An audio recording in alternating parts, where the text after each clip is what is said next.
Show me Grandpa's rifle. 5 words. Simple, heavy, unforgettable. That's what Matt Robinson, the father of Tyler Robinson, told investigators when grainy surveillance photos of a rooftop sniper began flooding the news. Think about that moment. A father isn't supposed to point the world's spotlight onto his own son. He's supposed to shield him, defend him, deny everything until the very end. But instead, Matt Robinson did something few parents could imagine. He placed justice over loyalty, accountability over silence. What drives a man to betray blood? Was it courage? Was it fear?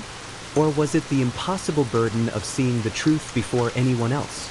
As investigators dug deeper, those words, "Show me the rifle," would unravel a story not just about a public figure shot dead on a campus stage, but about a family crumbling under the weight of silence, warning signs ignored, and a nation forced to ask one haunting question: what would you do if it was your child? To millions, Charlie Kirk was a household name. A controversial voice, yes. A polarizing figure in American politics, without question. But beyond the stage lights and headlines, he was something much simpler. To his wife, he was the partner who held her hand through long nights on the road. To his parents, he was still the kid who grew up in Illinois, chasing dreams bigger than anyone thought possible. To his community, he was the man who built something out of nothing. A platform, a following, a movement. By 31, Charlie had become one of the most recognizable faces in America's cultural debate. He filled arenas. He sparked arguments across dinner tables. He carried conviction whether you agreed with him or not. But behind that public life was a quieter one. Friends recall his easy laugh, his habit of grounding himself in faith, and the way he stayed connected to people despite the whirlwind of fame.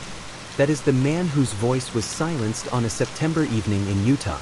Utah Valley University, a campus buzzing with anticipation. Students crowded into an auditorium, some eager to cheer, others ready to challenge, most simply curious to witness a national figure in person. For them, it was supposed to be an ordinary evening of speeches, debates, maybe some heated exchanges, but nothing more than words.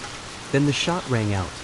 From a rooftop nearby, a single bullet tore through the air and struck Charlie Kirk mid-sentence. Panic, screams, chaos. The stage that once carried only words now carried silence, shattered by tragedy. Phones lit up with breaking alerts. Video clips spread across social media within minutes. Supporters wept. Critics froze. And for the students in that room, many of them barely out of high school, the memory was carved deep into their lives. They came for ideas. They left carrying trauma.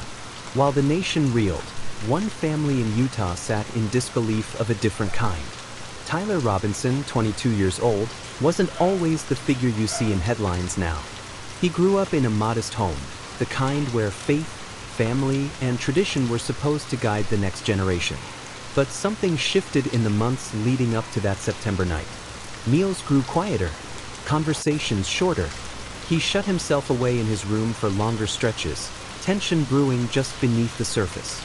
His parents noticed, his father especially. What once were healthy debates about politics began to harden into something more unsettling: frustration, isolation, bitterness.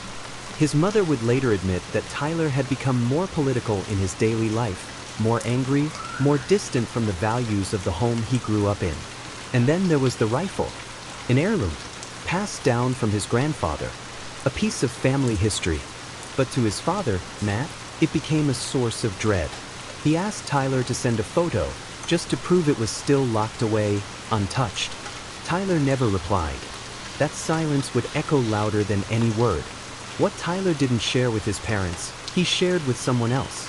His roommate, his confidant, his romantic partner. In private messages later revealed in court filings, Tyler vented his anger toward Charlie Kirk. He wrote of frustration boiling over, of enough being enough. A note hidden beneath his keyboard laid out thoughts that now feel chilling in retrospect. Thoughts of violence, thoughts of an ending. The roommate would later hand those notes to investigators, but only after it was too late. And here's the haunting truth: the warning signs were there. The isolation, the bitterness, the weapon, the notes. But no one outside that small circle fully grasped what was coming. When the FBI released rooftop surveillance images of the shooter, they expected the public to scour them for leads. What they didn't expect was a father recognizing his own son. To the world, it was a blurry figure in a hoodie. To Matt Robinson, it was undeniable. The tilt of the head, the familiar outline of features he had known since birth. His words to investigators cut like glass.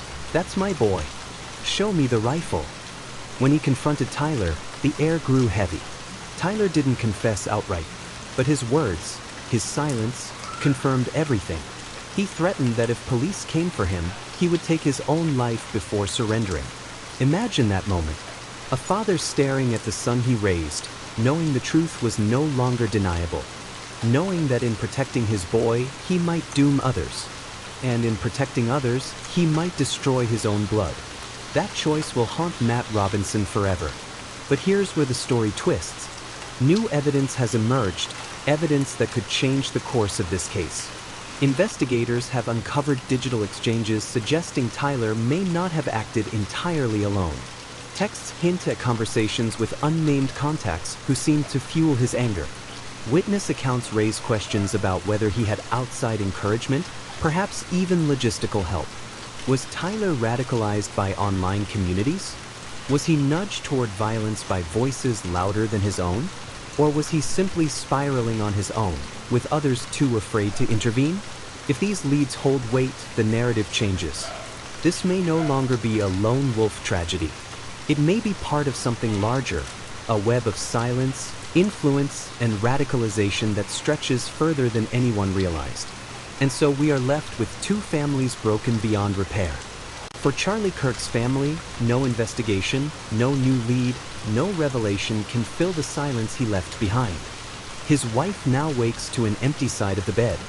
His parents sit in grief where once they sat in pride. His voice, once echoing across arenas, has been silenced forever. For the Robinson family, the loss is doubled. Their son isn't dead, but he is gone. Gone to a system that will punish him. So I'll leave you with this. If you were Matt Robinson, would you have done it? Would you have chosen justice over your own blood? Because in the end, this case isn't just about Charlie Kirk. It isn't just about Tyler Robinson. It's about all of us. About the choices we make when the warning signs flicker in front of us. About how long we can look away before the cost is too great. This story is far from over. New evidence will continue to surface. More truths will be uncovered. And we will be here, piece by piece, to break it all down. So, if you haven't already, subscribe and turn on notifications. Because every update matters. And together, we'll uncover the full truth.